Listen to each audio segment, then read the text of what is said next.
Hello again, my name is Joe Barry and I work for Visuality Systems. In this video, I will explain the various security features of SMB. While once upon a time security was not considered very important, in today's world security has become a must-have. There are 4 kinds of security that SMB provides: authentication, message signing, message encryption, and something relatively new, pre-logon authentication.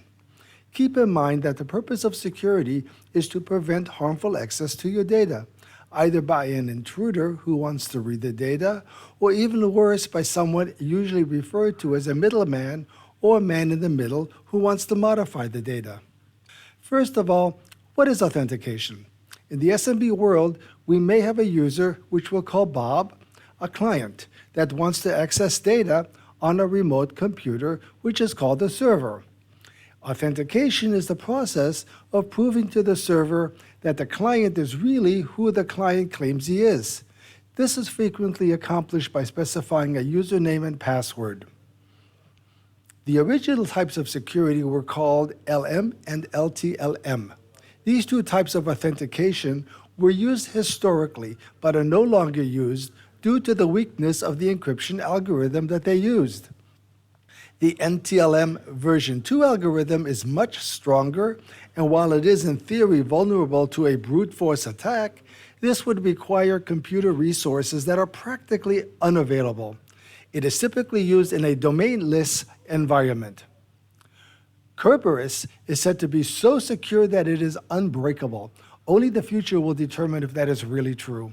Kerberos requires a separate central key authority and is only available in domain-based environments. Kerberos works with either usernames and passwords or also with certificates of authentication. Identifying the user is crucial, yet it is not the only mission of authentication. The authentication process also generates mutual secrets known as keys for further encryption of the various components of the SMB traffic. To understand message signing, it is important to understand what message signing is trying to prevent. Let's say we have our user Bob on the left side, and he is writing some data to a remote server. Eve, a hacker, is listening in on the communications line between Bob and the server. She decides to change some of Bob's data to benefit herself. Bob thinks he is writing data to the server and doesn't realize that Eve has changed the data. This is known as the man-in-the-middle attack. So what can we do so that Bob will immediately know that something is wrong with his data, that what he sent to the server is not what the server received? So here's how message signing works. We want to send a message. SMB calculates a hash key value based on that message. The hash key value is then sealed with a key that was generated during the authentication process.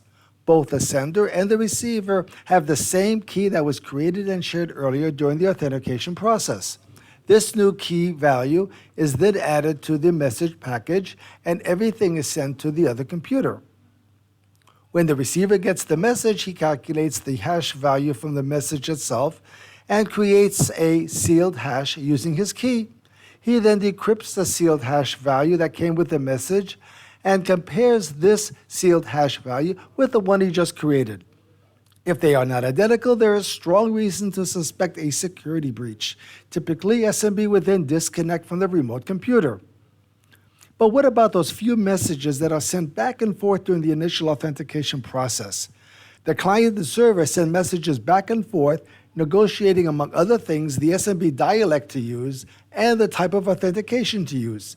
Each side creates and accumulates checksums or hash values of all the SMB messages prior to the successful user logon.